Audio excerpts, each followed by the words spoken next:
na tua presença. Espírito Santo, habite em mim, no meu coração, nos meus pensamentos, muda o meu caráter, principalmente a minha vida, por intercessão de Nossa Senhora. Vamos se assentando, rezando comigo. Santo anjo do Senhor, se a ti me confiou a piedade divina, sempre me rege, me guarde, me governe, me ilumina. Amém. Boa noite. Para quem não me conhece, eu me chamo Carlos de Maria, tenho 28 anos de idade, mentira, 29, eu esqueci que eu fiz 29 anos. 29 anos, sou casado há 7 anos com a Natiele. Sou, não lembro ainda, mas sou vocacionado da comunidade católica Deus Existe, já faz 4 anos, aonde nosso trabalho, nosso carisma é se doar pela igreja como Cristo amou, dar a vida pela igreja, dar o testemunho pela igreja, pregando a palavra e principalmente também levando a juventude a adorar ao nosso Senhor Jesus Cristo, a qual no nosso tempo hoje é muito difícil encontrar jovens que são sedentos pela palavra.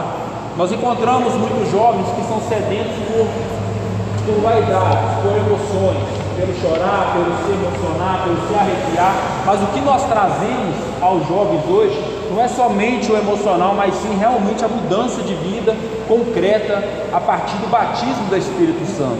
Não sei se vocês já fizeram algum encontro lá tem muitas batismos do Espírito Santo, imposições de mãos, nada forçado, mas tudo por honra e graça do nosso Senhor Jesus Cristo, onde nós vemos jovens sendo batizados, jovens largando as drogas, largando os tráficos, largando o álcool, meninas que tiveram a vida devassa de prostituição, voltando para a igreja através do carisma da comunidade Deus Existe. Amém? Pega comigo 2 Reis, capítulo 4. 2 Reis, olha para quem está do seu lado e pergunta: cadê a sua Bíblia? Não, pergunta de novo: cadê a sua Bíblia? Mas a Bíblia, hein, gente? A Bíblia, nossa. 2 Reis, capítulo 4, versículo 1. Amém, um aleluia. A Mariana esteve aqui, se eu não me engano, semana retrasada. Ela é consagrada à comunidade de Deus Existe. Ela esteve falando de Elias, os feitos de Elias. Perguntei até que ponto ela foi. Ela falou sobre Elias se escondendo, por causa do medo. Então Elias depois saindo da caverna e tal. Mas hoje eu queria entrar um pouco antes com vocês também um pouco de Elias, para a gente entender um pouco sobre Eliseu. Não basta apenas pregar sobre Eliseu, a qual nós vamos falar do óleo da casa da viúva, mas é importante entender o profeta também, a pessoa de Eliseu. Quem foi Eliseu, quem foi chamado, a quem ele escolheu, a quem ele foi enviado, por quê. São coisas que são importantes para nós termos um entendimento melhor. Amém? Achou todo mundo? Quem trouxe a Bíblia? A Letícia está vindo. A mulher de um dos irmãos profetas suplicou a Eliseu dizendo: teu servo, meu marido, morreu, e bem sabes que teu servo temia a Yahvé.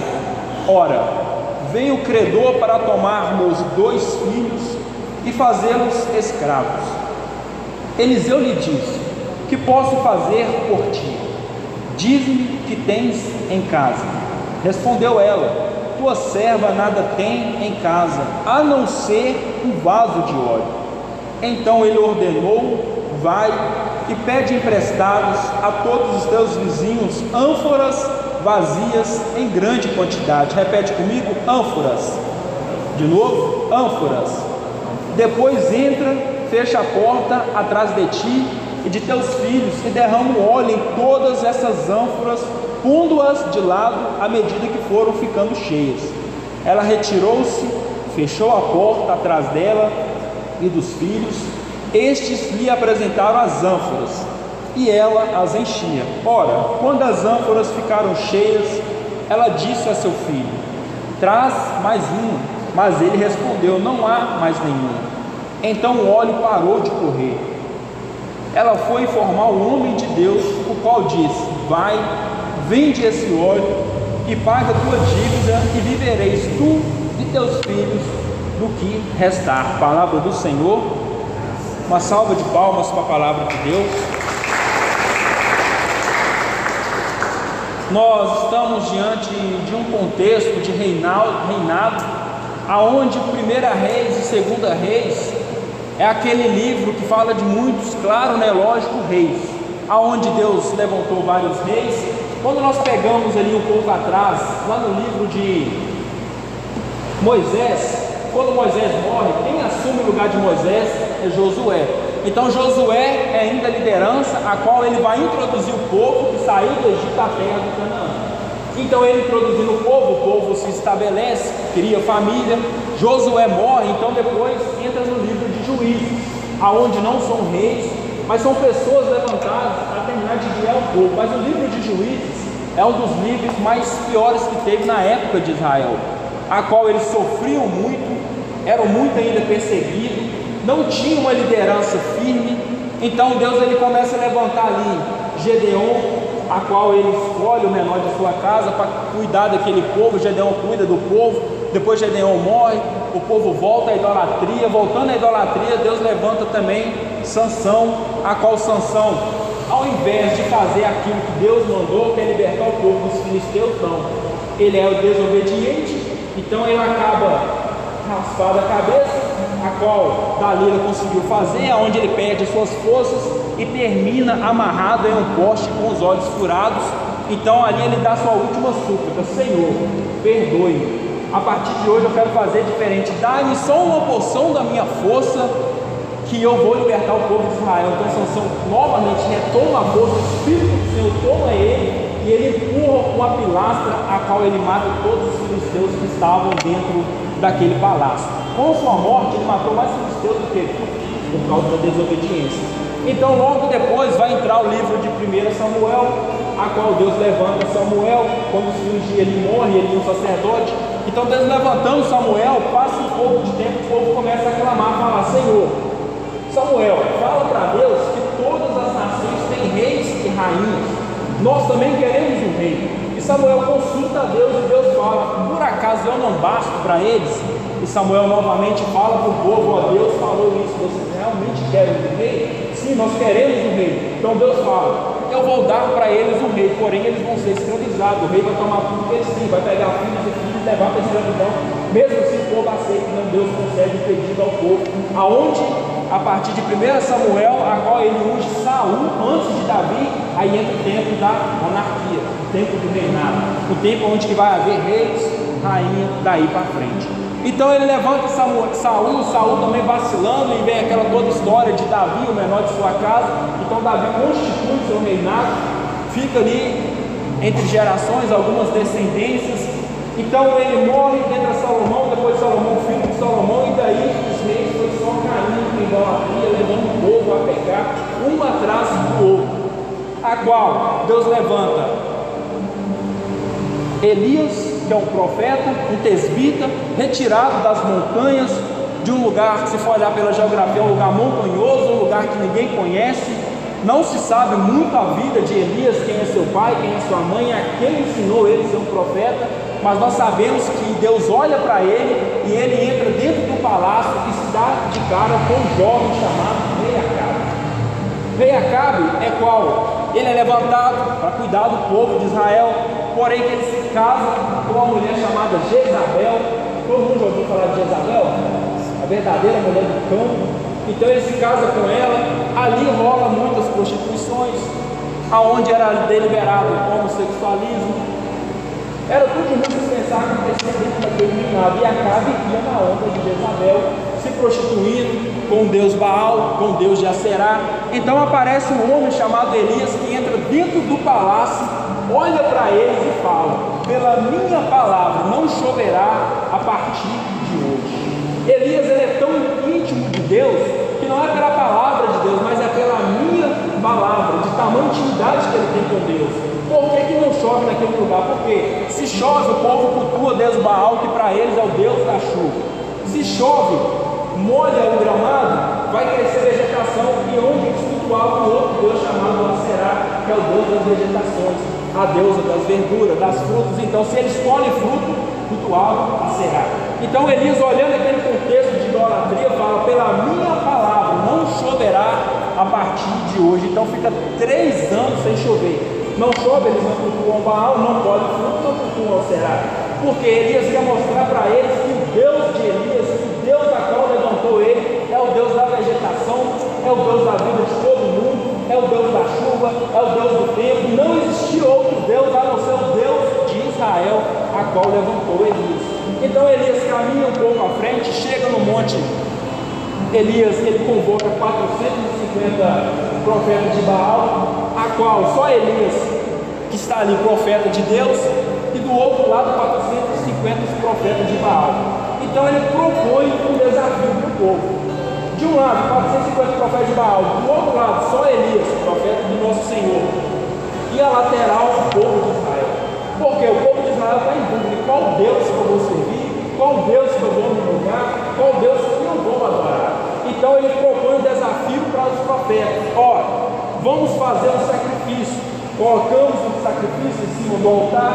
O Deus que vocês clamar acima da fogo do céu e consumir todo aquele sacrifício, toda aquela oferta, esse é o Deus verdadeiro. Então eles fazem o altar, colocam lá o animal morto e começa a clamar a Deus Baal. Começa a clamar, começa a clamar, começa a clamar, e 1 hora e 2 horas, vai dando meio-dia. Elias se levanta e fala: grita mais alto, pois eu acho que seu Deus está dormindo, ele ainda não está te ouvindo. Então o povo clama mais alto, eles começam a se cortar e vai derramando sangue sobre o chão, porque para eles, derramamento de sangue deles, o Deus vai atender, e nada de Deus atender. Então Elias fala: agora é a minha vez. Elias vai, constrói também todo um altar, coloca a sua oferta, pede para buscar muitas águas e molha todo aquele sacrifício, aonde tem uma vala, aonde vai jorrar muitas águas. Então a oferta está toda molhada, jamais poderia pegar fogo.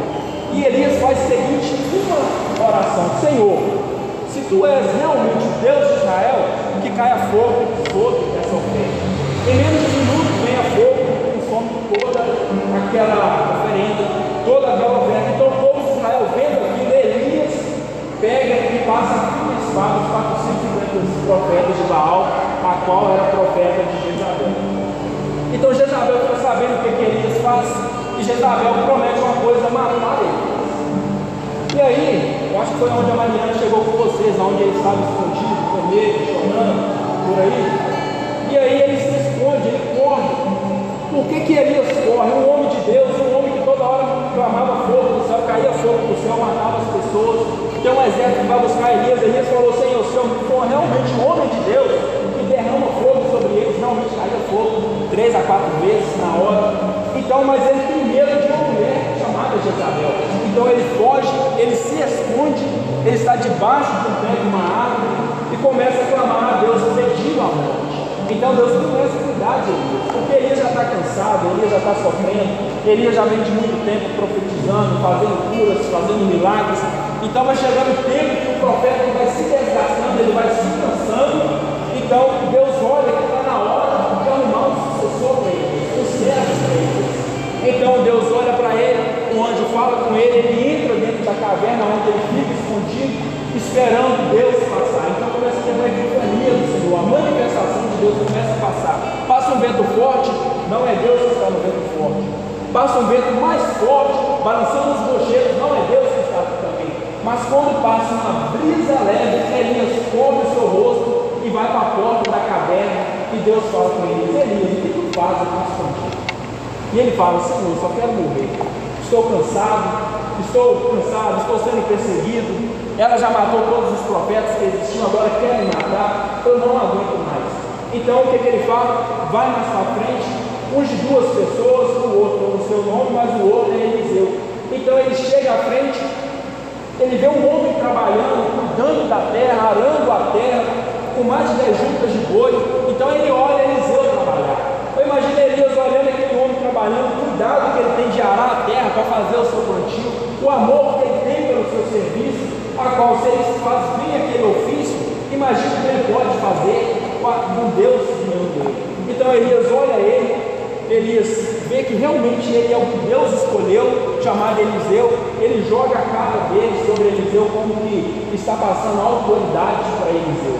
Então ele joga a capa, passa diante de Eliseu, Eliseu grita com Elias e fala: deixa-me primeiro despedir de meu pai e minha mãe. Então Elias fala: vai, mas volta, porque você sabe o que eu te fiz, você sabe que Deus te chamou, você sabe que Deus vai te chamar a ser um profeta, não tem mais volta. Então Eliseu vai, quebra o seu arado e mata os seus 10 juntas de boi e alimenta os seus pais, como que dá uma festa, dando um grande banquete, mas tem algo mais específico dele quebrar o arado e queimar essa junta de boi. Por que ele quebra o seu arado? Porque se ele estiver no caminho de Elias, caminhando com Elias algum tempo, sendo profeta, se restabelecendo como profeta, algum momento a fraqueza vai bater e vai ter para onde voltar. Então, se ele olhar para trás e ver que ele ainda tem um arado, tem mais de 10 juntas de boi, ele sabe que ali é o sossego dele, ele sabe que ninguém vai perseguir ele. Então, já que nisso, ele já mata pela raiz aquilo que poderia tirar ele da presença de Deus. Ele mata os seus bois, quebra o seu arado, usa o arado de lenha para fazer um churrasco para a família. Fez o churrasco para a família, agora ele começa a andar com Elias. A partir dessa hora, a palavra fala que Eliseu se torna servo de Elias, o escravo de Elias. Daí para frente você não fala mais de Eliseu, você não ouve uma palavra de Eliseu. Então Elias começa a andar de novo, vai fazendo curas, vai fazendo ressurreições, vai andando de novo, vai profetizando, e Deus vai agindo. Chega a um lugar onde o povo persegue Elias. Elias fala assim: eu sou o homem de Deus, caia fogo sobre esse povo, mata o povo, e vem outro exército. Elias novamente: se eu sou homem de Deus, caia fogo sobre esse povo. De 3 a 4 vezes ele matou o povo a ponto do rei falar: Elias, pelo amor de Deus, não fazem mais isso, mas venha até comigo, eu quero falar com você. Então, nesse momento, Elias e Eliseu estão juntos. Eliseu está vendo os feitos de Elias. Eliseu olha para Elias com um olhar de admiração. Eliseu olha para Elias e vê que ele realmente é um homem de Deus. E Eliseu começa a cobiçar aqui e fala: eu também quero ser um homem de Deus, eu também quero ser um profeta de Deus. Então Eliseu olhando, andando com Elias, dormindo com Elias, comunicando com Elias, com a grande amizade entre os dois, chega um ponto em que Deus vai levar Elias ao céu. Boa noite. Então chega um ponto que Deus vai levar Elias ao céu e ele fala: Eliseu, Deus me mandou ir até o Rio Jordão, mas alguns montes você não vai poder ir.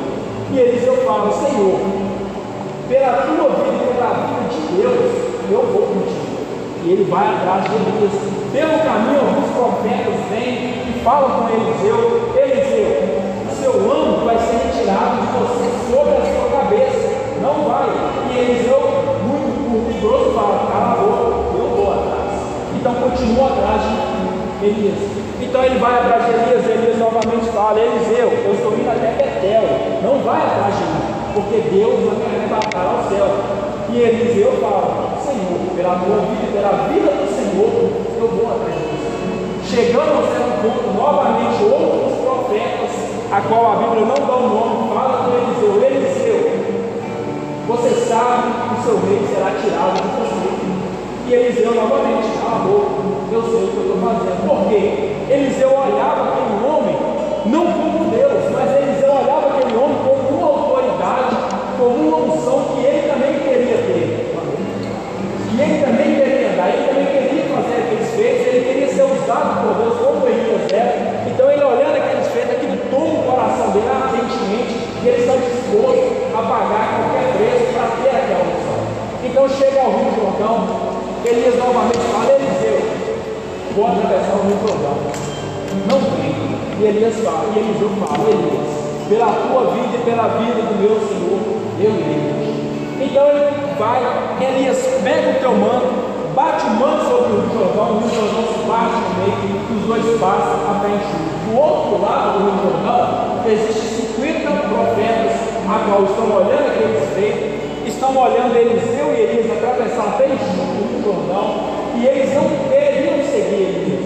Eles não queriam ter as autoridades que Elias teve, porque eles sabem o tanto que Elias era perseguido. Mas Eliseu, ele tinha essa coragem. Ele queria caminhar, ele queria viver aquilo que Elias vivia, ele queria ter que a unção, eles atravessam, quando eles terminam de atravessar o Rio Jordão, vem carruagem, vem cavalo, trono de fogo, e separa os dois, um do lado do outro, e leva Elias ao céu. O manto de Elias cai novamente sobre Eliseu, e Eliseu fala: meu Deus, carruagens de fogo. Eliseu, ele fica abismado com o que aconteceu. Mas antes de Elias ser retirado, Elias fala com Eliseu: Eliseu, pede o que você quiser, que eu vou te conceder esse pedido. Então Eliseu fala: eu quero ter o dobro da sua unção. Não, eu não quero ter a sua unção. Eu não quero ser você, eu quero ter o dobro dos seus feitos, o dobro da sua unção, o dobro das suas milagres, o dobro da sua coragem, o dobro da sua eloquência. Eu quero ter o dobro do que você tem. E Elias fala: o que você me pede é difícil demais, mas assim me será dado se você continuar comigo e me ver se arrebatado ao céu. Elias é arrebatado ao céu. Eliseu pega o manto de Elias, bate sobre o Rio Jordão se parte no meio, e Elias atravessa o Rio Jordão, a qual começa agora o ministério de Elias. Então Eliseu atravessando o Rio Jordão, os 50 profetas chegam até Eliseu, vê que realmente a autoridade de Deus, a autoridade que Elias tinha, está agora sobre um outro homem chamado Eliseu. Então ele se prostra aos pés de Eliseu e fala: Senhor e meu rei, temos 50 profetas ao teu nome, temos 50 servos que podem te servir. Pede eles para procurar o rei Elias, pede eles para procurar Elias, porque eu acho que Elias não foi ao céu. Elias está por um deserto, Elias está em algum vale. Eliseu fala: não vai, porque Elias foi arrebatado ao céu. E eles temem, Eliseu fala: não, eles temem, Eliseu fala: não. Eliseu se aborrece e fala: então vai. Eles ficam durante 3 meses procurando Elias e não acham Elias. Realmente ele foi arrebatado ao céu. Eles voltam, Eliseu: não achamos Elias. Eliseu fala: eu falei com vocês. Então Eliseu agora vai enfrentar uma grande dificuldade, que é o quê? Ele está no lugar de Elias. O que Elias fazia, Eliseu tem que fazer. Se Elias fazia um milagre, está sob o peso de Eliseu, ele tem que fazer o mesmo que Elias, porque há uma autoridade sobre a vida dele, há um peso também sobre a vida de Eliseu, a qual ele começa a carregar essa carga, carregar essa culpa, e andando no meio do povo, o primeiro povo que chega é um povo para falar com Eliseu, falando assim: Eliseu, a nossa água está envenenada, está matando muitos. Eliseu fala: pegue um sal, vamos levar lá na vila, aonde é a cabeceira, e ali Eliseu joga aquele sal sobre a cabeceira e o rio todo fica limpo, aonde não traz mais doença, aonde não traz mais nada aquele povo. Então o povo fica sabendo do primeiro feito que Eliseu faz. Então eles olham para realmente a unção de Elias está sobre esse homem. Então Eliseu começa a ser procurado. As pessoas começam a ir atrás de Eliseu, atrás dos milagres, atrás dos feitos. Eliseu, ele chega a fazer uma multiplicação dos pães, assim como Jesus fez. Eliseu, vocês vão se lembrar de Naamã, a cura de Naamã. Todo mundo ouviu falar de Naamã, a qual Naamã é o rei da Síria, mas ele tinha lepra, e ninguém sabia que ele tinha lepra. Então uma mulher, uma escrava, fala com Naamã: eu conheço o santo homem de Deus. Eliseu, ele é tido como santo homem de Deus. Procura esse homem que ele vai te curar. Então ele procura Eliseu, bate na porta. O servo de Eliseu olha para Naamã e fala assim: Naamã, Eliseu mandou você mergulhar 7 vezes com o teu nome. Então Naamã fica abismado, porque aquele rio sujo, tantos rios, porque eu vou ter que mergulhar naquele rio. Mas só que ele vai mergulhar no rio, fica curado das lepras.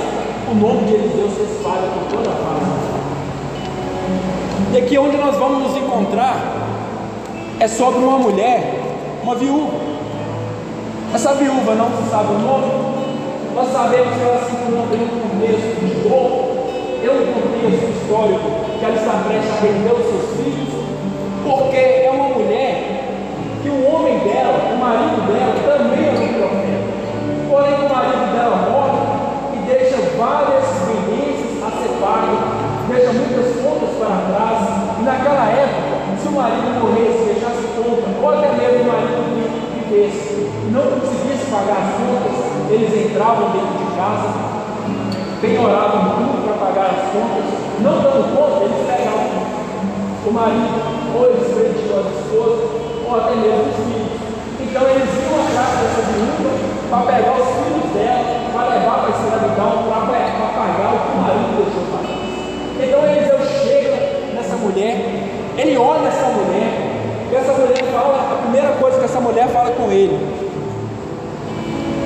teu servo, meu marido, morreu, e bem sabes que teu servo temia a Deus. Ela não pede Eliseu milagre, ela não pede Eliseu para fazer um feito, mas ela fala com Deus: meu marido te servia, e ele era temente a Deus. E agora, como é que eu fico nessa situação? Uma situação de calamidade, uma situação de dor. Quem é que vai me socorrer? Eu sou viúva, eu não trabalho, eu não tenho dinheiro, meus filhos vão ser presos, vou perder meus filhos, já não tenho nada dentro de casa. Quem é que vai me socorrer? Eliseu olhando para ela, olhando para esse contexto, ela fala com Eliseu: ora, veio o credor para tomar meus 2 filhos e fazê-los escravos. Eliseu pergunta: que posso fazer por ti? Dize-me o que tem em sua casa. Quando ele pergunta: o que eu posso fazer por você? O que tem em sua casa? Ela fala: a tua serva não tem nada. Por quê? Ela não tem móveis. Ela tem a casa, mas não tem canto. Ela tem a casa, mas não tem armário. Ela tem a casa, mas não tem nada. Já foi tudo penhorado, mas nada ainda pagado que ela devia. Então ela estava prestes para perder os filhos. Mas ela fala com ele, ela fala: a tua serva não tem nada. E aí dá uma pausa, e ela se lembra que no canto da sala ela tem uma botija de ouro. Ela fala: a tua serva não tem nada, a não ser uma botija de ouro. Então Eliseu olha essa mulher, no contexto que ela vive, no que ela está vivendo, olha toda a dor daquela mulher, a ponto dela perder os filhos, o credor já estava chegando. Então olha para ela, olha para a botija, e Eliseu fala: pega essa botija, pega seus filhos, vai à vizinhança, procura ânforas vazias, procura botijas vazias, pede emprestado e volta. Então aquela mulher, ela se desloca em meio à dor dela. Aquela mulher tem que secar as lágrimas e caminhar. Aquela mulher tem que esquecer o que ela está vivendo, porque ela não pode demonstrar para a vizinhança como a vida dela está. Mesmo a vizinhança sabendo que está ruim, mesmo a vizinhança sabendo que ela é uma viúva, mas corre um grande risco dela chegar no povo e falar com o povo o que ela está vivendo, e o povo denunciar ela ainda mais, para que o filho dela possa ser preso mais rápido. Então ela escolhe um homem de Deus chamado Eliseu. Ela escolhe Eliseu, a qual é um profeta criado por Elias, seguindo os passos de Elias, temente a Deus. Então ela conta os problemas para esse homem de Deus.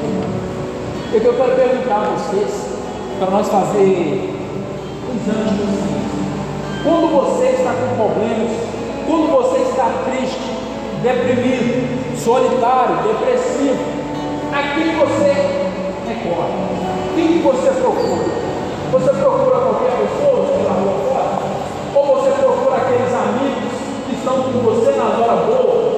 Ou você procura aquele namorado, aquela namorada que está com você na hora boa, mas quando você precisa de um cuidado maior, você não acha ninguém para te ajudar, a não ser te prejudicar, a não ser te falar coisas ao contrário do que você queria ouvir? Quem é que nós procuramos no momento da solidão? Quem é que nós procuramos no momento em que a depressão bate na nossa casa? Quem é que nós procuramos quando o credor vem tomar o que nós temos? E aqui eu quero trazer o credor do nosso tempo, Satanás. Quando ele entra na sua vida, ele destrói a sua vida, e ele está destruindo a sua vida, tomando o que você tem. Quem é que você procura? Uma pessoa qualquer ou um santo homem de Deus? Quando nós falamos em homem de Deus, na estatura de Elias, na estatura de Eliseu, é difícil dos nossos tempos hoje, porque muitos hoje usam máscaras dentro da igreja. Hoje muitos se vivem a exterioridade, a devoção exterior, aonde mostra ser uma pessoa que não é, aonde em vez de ser um pregador,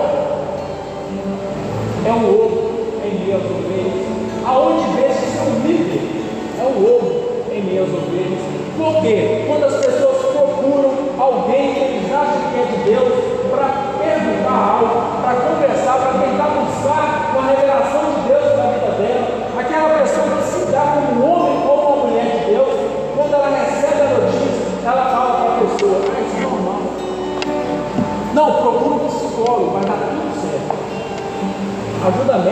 certo, é preciso.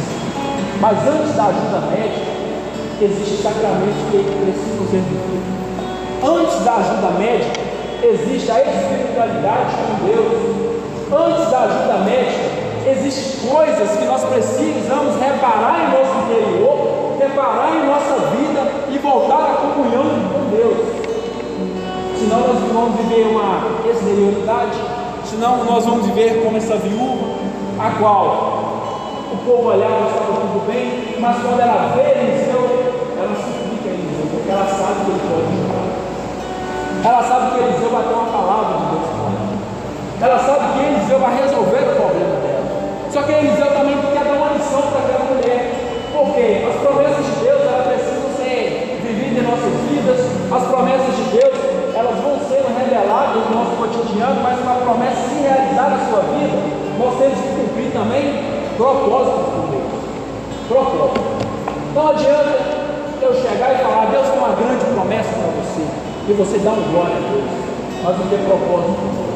Não adianta você ouvir outras pessoas chegar no pé do seu ouvido e falar, Deus quer você no caminho dele. Deus vai te levantar como profeta, Deus vai te dar um marido ou uma esposa, Deus vai te dar filhos, mas se você sentar e cruzar o braço e esperar cair do céu, não vai acontecer. Porque existe propósitos que têm que ser vividos com Deus. Propósito. Uma parte de um propósito é você ser abster do que você gosta. Talvez nem é pecado. Talvez nem é pecado eu deixar uma coisa, mas eu deixando aquilo para você chegar mais a Deus, é questão de vida. Não é pecado tomar uma cerveja, mas se eu quero ter um propósito com Deus, eu vou renunciar a ela. É pecado embriaguez, mas se eu consigo tomar beleza. Mas espera aí, se eu quero ter um propósito com Deus, vou renunciar aquilo que não é pecado para continuar com Deus. Não é pecado dar selinhos. Claro, se você tiver um propósito com uma pessoa, um compromisso com uma pessoa, é sair beijando todo mundo, não, isso é pecado, não é pecado. Estou falando de compromisso, a qual vocês namoram, a qual vocês vão noivar e tal, mas dependendo do beijo, não rola, vai dar errado. Então, se você tem propósito a ser vivido com Deus, você vai vivendo, você vai se abstendo de coisas que não são pecado. Eu não falo de pecados mortais, que eu acho que vocês já entenderam muito bem o que é um pecado mortal, mas eu falo de coisas que você deixar para trás, Deus vai te usar mais ainda. Deus vai te usar, Deus vai te pegar, vai te modelar, vai te transformar em um profeta, uma profetisa, um músico, um ministro de algo. Mas nós queremos muito o que Eliseu queria com Elias, a função dobrada. Nós queremos muito o que Eliseu pedia a Elias, mas imagina se Eliseu no mesmo caminho, como os profetas, era profeta de Deus, quando chegou em Eliseu e falou, para por aqui, se ele tivesse falado, realmente o profeta mandou parar, eu vou parar, ele não tinha deixado sua marca pela terra, ele não tinha recebido o dobro da função de Elias. Por que Eliseu é tão usado por Deus? Porque ele tinha um propósito de ir até o final com Elias, porque ele queria receber uma autoridade aquela que Deus queria dar para ele. Deus quer derramar a bênção sobre nós. Deus quer realizar promessas sobre a nossa vida. Deus quer criar alianças com nós. Deus quer usar cada um de nós. Mas aonde fica o nosso propósito com Deus? Aonde fica o que eu estou fazendo para merecer algo? O que eu estou fazendo para buscar algo a mais com Deus? Se eu ler um capítulo por dia da Bíblia, eu consigo ler 3. Se eu rezo um texto por dia, eu consigo rezar 2. Isso se chama propósito. Aonde você quer chegar no caminho de Deus? Se você quer realmente só ficar sentado, ouvindo, observando e não quer mais nada com Deus, continua, está no caminho certo. Mas se você quer ser perseguido, caluniado, sofrer, para ser um santo, uma santa de Deus, se santificar, levanta a bunda do banco e fala, Senhor, eu quero criar um propósito contigo de vida, para que eu possa também fazer algo pelo reino de Deus. Então Eliseu está ensinando essa mulher. Ele olha para ela, Eliseu muito bem, ele podia tocar naquele óleo, e aquele óleo não acaba mais. Elias fez isso com uma outra viúva. Elias está vendo uma viúva passando fome. Ele chega à casa dessa viúva, Deus fala que ela é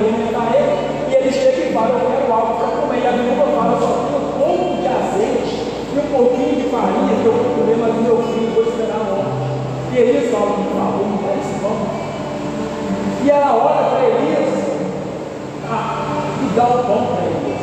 E quando ela vai fazendo a massa, ela vai pegando o azeite, mais ela pega, mais ela vai botando, mais vai ganhando forma, e aquela massa, aquele azeite não acaba. Porque Elias estava ali, Elias profetizou sobre a vida daquela viúva, a qual ela não passou fome, ela tinha mais e mais cães. Ou seja, Eliseu olha aquela situação, ele se lembra daquilo que Elias fez, olha no cantinho da sala e fala: pega um pouco de óleo. Só que Eliseu poderia tocar no óleo, o óleo jorrasse e falar, mas Eliseu vai fazer algo para aquela mulher, a qual ela ainda não tinha entendido. Eliseu queria que ela desse um passo a mais. Eliseu, na cabeça de Eliseu, é o que? Se eu fazer esse milagre muito fácil, ela vai ficar aqui de boa, ela não vai fazer mais nada. Então o que Eliseu falou? Se levanta, se desloca da sua casa, bate em porta e procura mais e mais quantidade de ânforas vazias para que possa ser feito um milagre na sua casa. Ela não precisava fazer isso, mas Eliseu queria falar: levanta, está na hora de se levantar, de ir atrás daquilo que você quer. Você quer que seus filhos sejam presos? Não, então se levanta e vai atrás daquilo que você quer. Luta pela liberdade dos seus filhos. E ela se levanta, busca muitas âncoras e um outro ponto aonde Eliseu vai chegar com essa mulher. Eliseu fala: fecha a porta, pega as âncoras, entra para dentro da tua casa e fecha a porta com os seus filhos lá dentro. Ninguém precisa saber do seu secreto com Deus. Ele quer falar com ela, que ela precisa ter um secreto com Deus. Aquilo que Jesus fala em Mateus 6: entra no seu quarto, fecha a porta, ora a Deus, se está escondido no secreto, ele vai te ouvir. Coisa que precisa também no nosso meio. Eu tenho um sério, grave problema com silêncio. Eu sou muito barulhento. Se eu ficar uma hora em silêncio, eu fico doido. Mas eu estou lutando para conseguir, mas eu fico doido, eu não consigo. Tudo que eu vou fazer, eu tenho que colocar algo para me ouvir, tudo. No serviço já é barulhento. Mas lendo essa passagem, nós vemos o tanto que é importante ter um secreto com Deus. Porque Eliseu fala com ela: se levanta, se desloca, para que o milagre seja feito na sua vida. Se deslocando, vai para dentro do seu quarto, fecha a porta com os seus filhos lá dentro. Então ela fecha a porta com os filhos lá dentro e Eliseu não entra. Eliseu não está junto com ela. Eliseu não está lá tocando no óleo, não. Eliseu simplesmente sabe o que vai acontecer. Eliseu sabe que é ela com Deus agora. Eliseu sabe que o secreto é ela e os filhos dela. Eliseu sabe que a promessa tem que ser cumprida sobre a vida dela. Eliseu só dá a dica: ela escuta e vai fazer. Ela escuta e vai fazer. Ela não espera Eliseu entrar. Eliseu não vai entrar, porque Eliseu não vai ficar com ela naquela casa. Então ela tem que aprender com o secreto com Deus, sozinha com seus filhos. Então ela vai, e quando ela pega a ânfora, a qual a dela tinha óleo, e tinha mais ânforas vazias em todo o quarto, então ela começa a derramar o óleo. Enche uma ânfora mais ou menos de 25 litros, outra mais. Enche a segunda, enche a terceira, a quarta, a quinta, a sexta, a sétima, a oitava, nona, décima primeira, trigésima, não se sabe quanto. Mas quando ela acaba de encher todas, ainda tem óleo. Ela fala: meu filho, me dá outra ânfora. Ele fala: acabou, não tem mais ânfora. E o óleo para de escorrer. Deus ensina para aquela mulher que ela não precisa viver muito. Deus ensina aquela mulher que o que ela conseguiu encher é o suficiente para ela pagar as dívidas dela e viver com os filhos dela. Deus não ensina aquela mulher a querer somente a prosperidade. Deus mostra para ela que você precisa disso. É com isso que você vai pagar a sua dívida, e depois, pagando a sua dívida, aquilo que sobrar, você consegue sobreviver com os seus filhos. Quantas vezes no caminho de Deus nós fazemos diferente? Deus te abençoa com algo, e você pede outra, e você quer mais, e você quer mais, e Deus fala: você não precisa disso tudo, a sua necessidade é essa, você só precisa disso aqui, está bom demais. E aí você começa a murmurar com Deus, a falar com Deus: Senhor, eu quero mais. Aonde a cobiça entra, toma conta do seu coração. E Eliseu está ensinando essa mulher a viver da providência de Deus. Então ela fala: depois entra, fecha a porta atrás de ti e de teus filhos, e derrama óleo em todas essas ânforas, pondo-as de lado, e foram ficando cheias. Ela retirou-se, fechou a porta atrás dela e dos filhos. Este se apresentava às ânforas e elas enchia. Ora, quando as ânforas ficaram cheias, ela disse a seu filho: traz mais uma. Mas o filho respondeu: não há mais nenhuma. Então o óleo parou de correr. Quando ela estava sem nada, ela procura um homem de Deus. Quando o homem de Deus atende ela explica a sua situação para Eliseu. Ela explicando a sua situação para Eliseu, Eliseu olha e fala: mas o que é que você quer que eu te faça? E ela não fala que queria isso. Ela simplesmente fala: Senhor, na minha casa não tem nada. Então o que é que Deus quer na minha vida? Então Eliseu olha a situação dela, ela procurando Eliseu no momento da amargura, no momento da tristeza. Eliseu agora faz esse feito. Agora Eliseu vai fazer uma outra coisa que ela precisa aprender. Ela aprendeu a viver na providência de Deus. Ela aprendeu a ter um secreto com Deus, com os seus filhos. Ela também aprendeu de viver o que Deus dá a ela no processo de vida. Agora ela vai aprender a pegar aquilo que ela ganhou e distribuir. Porque muitas vezes Deus derrama graça em nossa vida, Deus derrama glórias em nossas vidas, e derramando essas graças em nossa vida, nós vamos só guardando para nós, nós não passamos adiante. Nós não queremos passar adiante, porque passar adiante vai sofrer, vai doer, vai te machucar. Porque se você aceitar o chamado de Deus na sua vida e falar: Senhor, eu quero ser um intercessor, eu quero ser um pregador, eu quero ser um ministro de música, certamente você vai sofrer, certamente você vai ter que largar coisas, igual eu falei, que não são pecado. As suas vaidades, as suas luxúrias vão ficando para trás. Então, quando você sabe desse caminho, você prefere ficar sentado com a graça que Deus te deu. Você prefere pegar o som que Deus te deu e ficar sentado, porque é mais cômodo, é mais tranquilo, é mais de boa, é mais suave. Porque a partir da hora que você se coloca à frente de um povo, como Eliseu se colocava, se Eliseu trupicasse, o povo jogava na cara dele. Não é você o profeta? Se Eliseu, no momento da sua raiva, no momento da sua amargura, xingasse o povo jogava na cara dele. Não é você o profeta? E quando você também está à frente de um povo, quando você está à frente de uma obra que Deus te deu na sua vida, a qual você vai exercendo o ofício, vai levando para Deus, vai se transformando, as pessoas vão se convertendo através da sua mensagem, mas quando você trupica, as pessoas olham para você e falam: não é você o pregador? Porque elas esquecem de olhar que você é uma pessoa. Pessoas que se intimidam, pessoas que se machucam, que se ferem. E quando você se coloca nesse caminho, quando você começa a precisar de alguém para te ouvir, você não encontra, mas você encontra muitas pessoas que vão atrás de você procurando mensagem. Com Eliseu era assim. Eliseu, todas as vezes que Eliseu andava, Eliseu se machucava, ninguém ajudava, mas as pessoas iam atrás de Eliseu e falavam: Eliseu, meu povo está morrendo, tem uma panela envenenada. Tem uma passagem que fala que tinha uma panela envenenada, onde Eliseu pega aquela panela, bota uma farinha, a panela toda sarada, o povo não morre. Eliseu faz ressurreições, Eliseu cura na mão da sua lepra. Eliseu, ele faz multiplicação dos pães para alimentar um povo. Eliseu, ele vai andando e o povo vai procurando Eliseu porque ele faz milagres. Então o povo só procura a pessoa quando precisa. Mas na Bíblia, um pouco depois, tem uma mulher, a qual não é mencionado o nome. Uma mulher olha para Eliseu e fala com o marido dela: tem um homem de Deus que passa por aqui.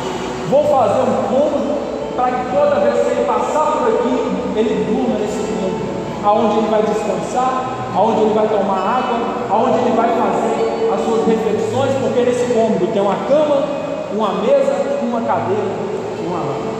Ela sabe que o profeta é humano.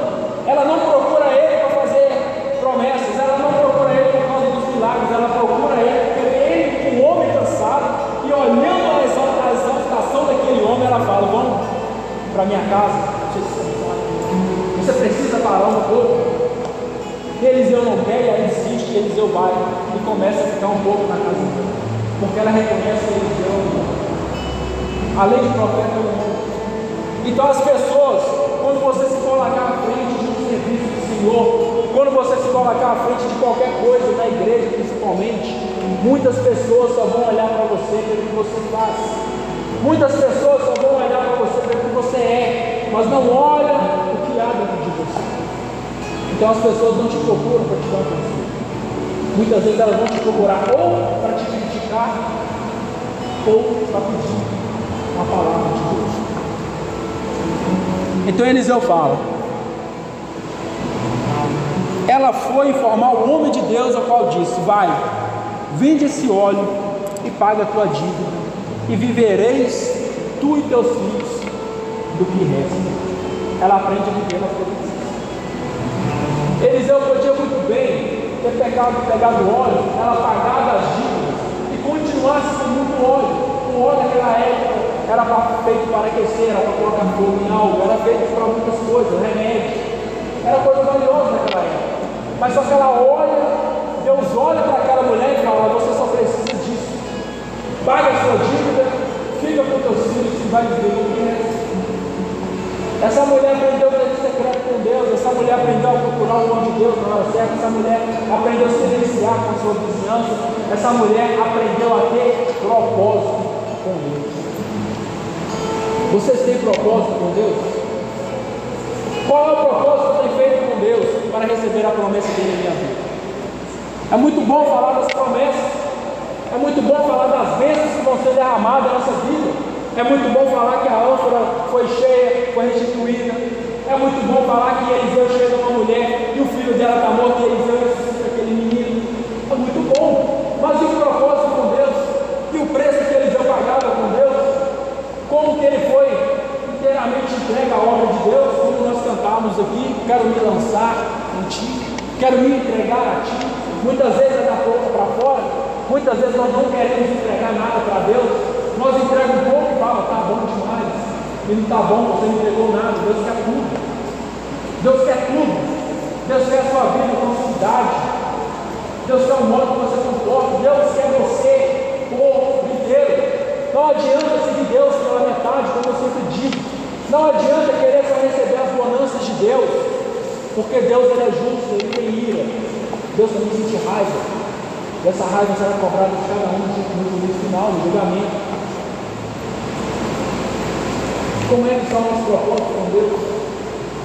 Muitas vezes eu tenho me entregado ao pecado, muitas vezes eu tenho me entregado, como eu sempre digo, à prostituição, às drogas, ao álcool, às bebedeiras, às festas, às redes, à pornografia, mas eu não tenho coragem de entregar a minha vida para Deus. Eu tenho coragem de doar o meu corpo para qualquer homem, eu tenho coragem de doar o meu corpo para qualquer mulher, mas não tenho coragem de doar meu corpo para Deus. Por quê? Porque ainda insistir nessa vida devassa? Porque ainda insistir nessa vida medíocre? Essa espiritualidade de viver só chorando, só sentindo arrepios? Mas cadê o propósito? Cadê o secreto com Deus? Como Eliseu ensina essa mulher: entra para dentro da sua casa, tranca a porta, ninguém precisa saber, que Deus vai te escutar, Deus vai te ouvir. Conta as suas lágrimas, entrega as suas lágrimas para Deus, entrega o seu sentimento para Deus, entrega o seu sofrimento, a sua depressão para Deus, entrega a sua crise de ansiedade para Deus, entrega as suas vontades do prazer carnal para Deus. Mas não, entregamos na mão de qualquer pessoa, tiramos dúvidas com qualquer pessoa, mas não tem coragem de falar com Deus, não tem coragem de pegar o texto e rezar, porque quando você pega o texto, você está pegando a mão de Nossa Senhora, você está pegando na mão da Virgem Imaculada, a qual esteve na cruz com seu filho Jesus. Ela entende de dor, ela entende de sofrimento. Entrega a sua vida para ela, e você vai ver o tanto da sua vida vai mudar, você vai ver o tanto da sua vida vai melhorar. Talvez você já tenha tentado entregar para Deus tudo, mas não consegue. Talvez você tenha entregado a sua vida, se entregado, caído, machucado, mas não consegue ter perseverança, porque você ainda não quis levar uma vida mariana, consagrada a Nossa Senhora. Todos os santos da Igreja Católica passaram por esse ventre materno, passaram por Nossa Senhora, passaram pelo Santo Rosário, se formaram no ventre dela, aonde ela entende de sofrimento, ela entende de dor. Nossa Senhora não quer a glória para ela quer te pegar e te entregar para Deus. Ela quer olhar para Jesus e falar como ela faz lá na boda de Caná: meu filho, faz o milagre para ele. Jesus não falar, mãe, não quer nada comigo. Ela vai olhar, meu filho, faz. E ele vai olhar para você e vai fazer o milagre na sua vida. Mas você tem que confiar, você tem que confiar no coração imaculado dela. Por que não confiar em Nossa Senhora? Talvez você tenha uma mentalidade um pouco protestante. Eu mais um ano convivendo com um protestante, eu sei como que é. Nossa, cada coisa que você tem que ouvir, mas silencie em Deus, silencie em obrigado. Vamos brigar com essa coisa aqui. Porque eu sei o que Nossa Senhora fez na minha vida. Ninguém vai explicar a experiência que você tem com Nossa Senhora. Podem falar que você não gosta, podem falar que você está errado, mas a experiência ninguém vai tirar de você, porque foi você que viu, foi você que ouviu, foi você que viveu aos cuidados dessa Santa Mãe de Deus.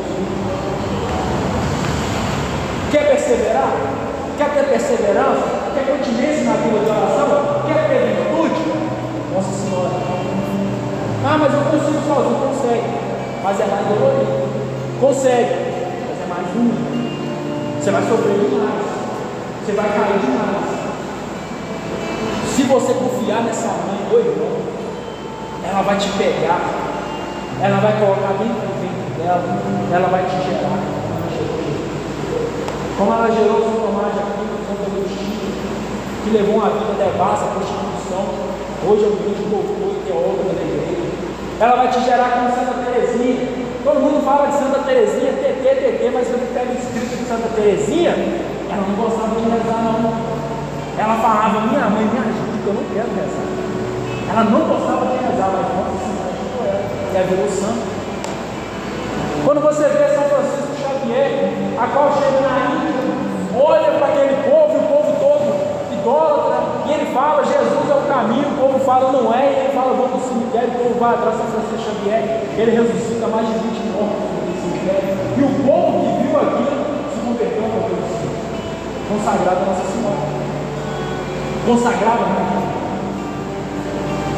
Nossa Senhora, em 13 de maio, ela fala com os 3 pastorinhos que haveria muitas modas que entrariam e machucariam o coração de Nosso Senhor Jesus Cristo. Qual é a moda que nós temos vivido hoje? A moda da nossa sexualidade aberta. A moda de onde eu posso ficar com 2 ou 3 de uma vez, não tem problema. A moda de olhar para Jesus e falar, Jesus é maneiraça, como uma artista falou esses dias. Jesus é maneiraço, o zóio dela. Jesus é justo. Jesus ele vai te julgar conforme as suas obras. Não adianta você casar levar Jesus como uma menina ou não. Jesus ele vai te santificar e vai doer, vai te machucar. Mas o Deus da presença dele é pior. Então ela olha para os 3 pastorinhos e fala: muitos estão indo para o inferno por seguir essas modas de músicas. O que eu tenho escutado? O que eu tenho assistido dentro do meu quarto? Quando Eliseu fala que essa mulher vai entrar no quarto, ela entra, e ali ela entra no êxtase com Deus, numa oração, onde ela vê os milagres acontecendo, mas quando você entra no seu quarto, o que você tem visto? Ninguém está te vendo, mas Deus está te vendo. Ninguém te assiste, o Espírito Santo te assiste. O que você tem assistido? Big Brother? Perde tempo no Big Brother. Mas não ora. Ai, minha vida está muito ruim, eu estou numa depressão, mas você ora quantas vezes por dia? Não ora não, cara, vai morrer. Tem que morrer mesmo. Desculpa, mas tem que morrer mesmo. É ruim falar, é ruim, é horrível falar isso. Ah, mas você não tem sentimento, eu tenho sentimento sim, gente. Mas uma hora você cansa de falar com a pessoa, de falar com a pessoa, e a pessoa não quer saber de nada. Esses dias, perdi um colega meu de 15 anos de idade, entrou para dentro do banheiro, trocou a porta, cortou o pescoço. 15 anos de idade. Você olhava a polícia, não dava nada de menino. A mãe do pai tem restaurante, bem. A mãe é psicóloga. O menino se matou. Por que ele se matou? Por que ele se matou? Porque buscava felicidade em coisas erradas. Buscava felicidade em coisas que passam. Se você pegar aí, usar droga agora, daqui uns minutos vai passar. Se você encher a cara na balada, no final da noite vai passar. aonde o quê? Você não encontra nada que satisfaça, você vai se matar. Mas quando você encontra Deus, o Deus de Israel, o Deus de Isaac, de Abraão, de Jacó, esse entra na sua vida e estraçalha o seu orgulho, acaba com o seu sofrimento, acaba com os seus vícios e te pega de jeito aonde você fica mais doido. Antes eu precisava cheirar cocaína para ficar doidão. Hoje eu sou doidão com esse Espírito Santo. Eita, agora. O que você está falando em árabe? Ninguém entende. Sabe, é uma loucura que Deus nos dá. É uma loucura que Deus quer derramar sobre nós. Deus ele quer encher as nossas ânforas de óleo, de unção, de espiritualidade. Mas é preciso pegar, é preciso acreditar, entrar para dentro do quarto, entrar na boca e falar com Deus. Tem que fazer isso. É preciso lutar para isso. É preciso viver isso. Chega de levar uma vida que você tem levado. Todas as vezes que eu venho cá, você me bate na mesma coisa. Eu vou bater até a minha morte. Vou. Nem vou nem. Sou ministro da palavra, mesmo que eu prego nas celebrações. Se achar ruim, não posso para agradar ninguém. Mas é preciso se converter. É preciso acreditar. Porque isso aqui não é uma palestra motivacional. Isso é a pregação do Evangelho. A pregação do Evangelho, se ela não confrontar o nosso coração, a nossa alma, está errado. Está muito errado. Se você só chorar e não se converter, está muito errado. Se você só sentir arrepio e não se converter, está muito errado. Está errado demais. Alguma coisa tem que mudar dentro do seu coração. Ou o jeito, o modo de se vestir, o modo de se falar, tem que ser mudado alguma coisa. Senão você está aqui só a capa, o coração está longe, a alma está longe. Gente, temos que se converter, como João Batista fala, os servos violentos, raça de víboras. Quem ensinou vocês a fugir da ira de Deus? Se converta, creia no Evangelho, o reino dos céus está próximo. Se Jesus voltasse hoje, ou voltar agora, como ele encontraria a nossa alma? Uma alma prostituta, uma alma que vive na masturbação, uma alma que vive beijando todo mundo. Como ele te encontraria? Tem que pensar nisso. Memento mori. Lembre-se da sua morte. Memento mori. Lembre-se da sua morte. Eclesiastes 7:40. Lembra-te de teu filho nunca mais pecará. Se você fazer memória que um dia você vai descer a sepultura, ou você vai para o céu ou você vai para o inferno, você já teria mudado de vida há muito tempo. Nós já teríamos mudado de vida há muito tempo. Muito. É preciso se doar ao nosso Senhor Jesus. Eliseu só recebeu o que Deus deu ele a partir da hora que ele queimou o seu arado, matou os seus bois e não voltou. Hoje nós pegamos o nosso arado e deixamos mostrar. Eu vou caminhar com Deus, mas na hora que ficar ruim eu volto para trás. Infeliz, né? Infeliz. Como Jesus fala, maldito que pega no arado e olha para trás. Temos que largar a vida velha e não pensar em voltar para trás. Acabou, morreu, caminho para frente. Não é sinal de que você não vai cair, não. Você vai cair, mas você vai lutar. Você vai cair, você vai lutar, você vai levantar, vai continuar lutando. Essa é a vida de um cristão. Essa é a vida de alguém que quer ser usado. Quem tem vontade de ser usado por Deus para algo?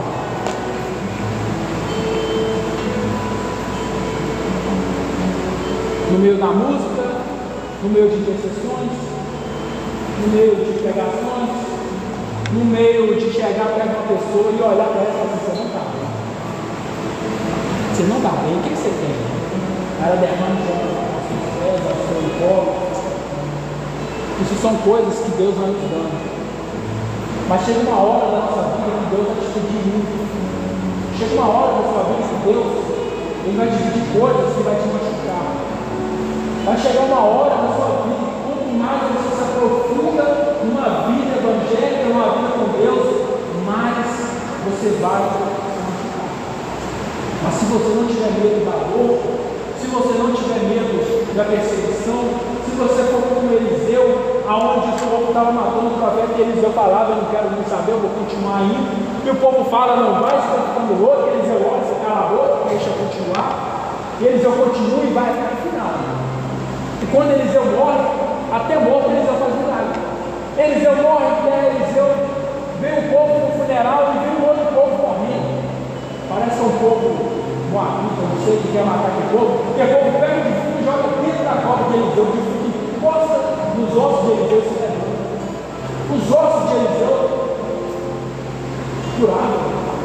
Os ossos, restos mortais de Eliseu, não tinha alma no matão, mas ele foi impregnado pelo Espírito Santo, que ele curava até depois de morto. Você está doido? Imagina você morrer, antes de dar a paz, enterrar você, depois cada morto lá, o cara levantar lá, ele pega seus ossos e coloca lá na fazenda, você está doido? É coisas que aconteceu, é coisas que ainda acontecem, é coisas que ainda vão acontecer, mas basta ter um propósito, uma mudança radical com Deus. Fica de pouco.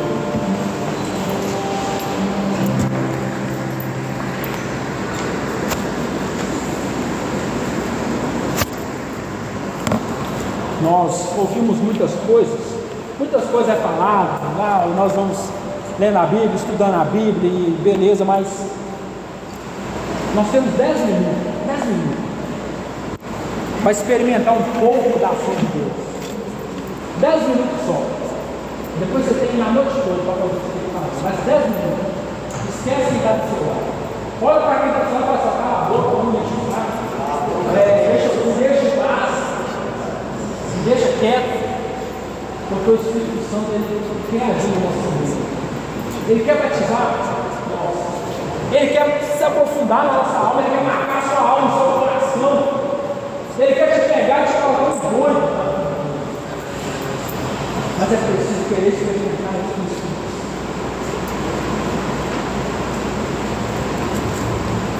Feche seus olhos.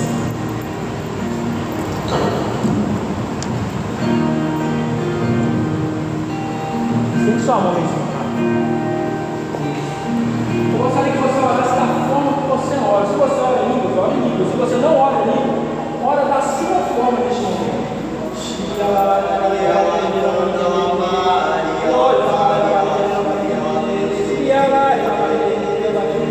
Começa a orar com as suas palavras. Fala, Senhor.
do lado, isso, se une todo mundo.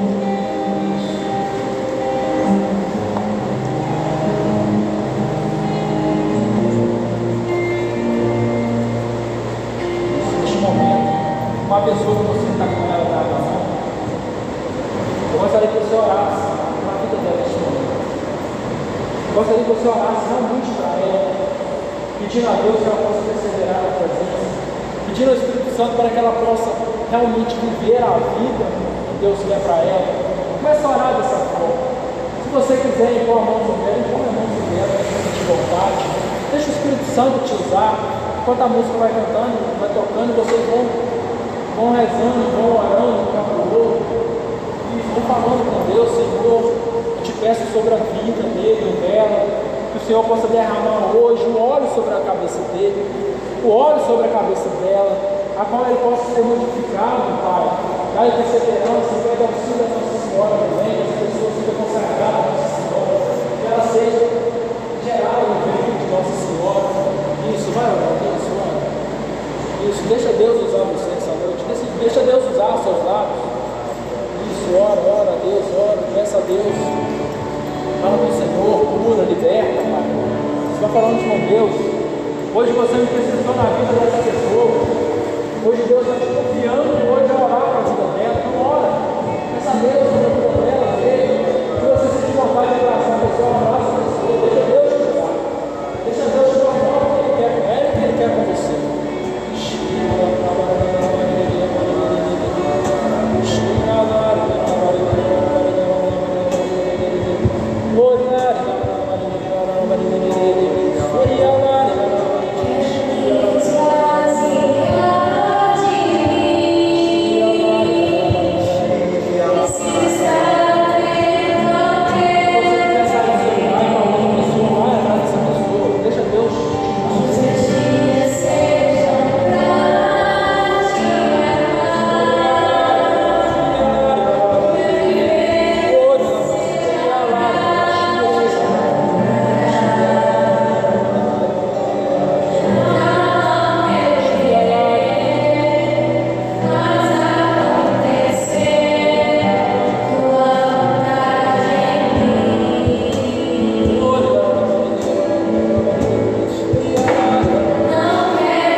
propósito, meu Deus, começa a partir de hoje a ter esses propósitos. Peça a Deus que Ele coloque no seu coração. Fala, Senhor,